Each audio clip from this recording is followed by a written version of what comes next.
Hi everybody, it's Chris Perkins again with the Operations Department at Roanoke City Public Schools.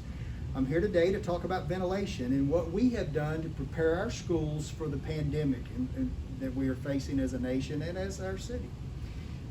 One of the things that we did is we worked with experts to make sure that when we reopened our schools that our ventilation was the best that it could be. So we did a few things. One, that study looked at how much air or how air is exchanged in all of our classrooms and the rate of air change per hour. Most of our schools average above 5 air changes per hour. That's excellent. But if there was a room with our experts, our mechanical engineers told us that there was an issue, we provided these in those rooms. And this is a HEPA standalone air purifier. It helps to purify the air.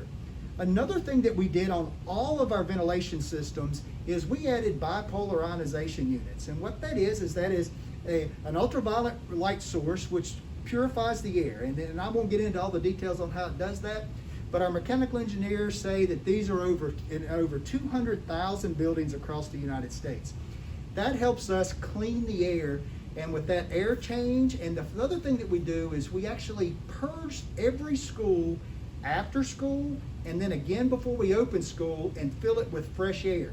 That helps us help keep your children healthy and safe to the best of our ability. Thank you for being with me, and I hope that answers some of your questions.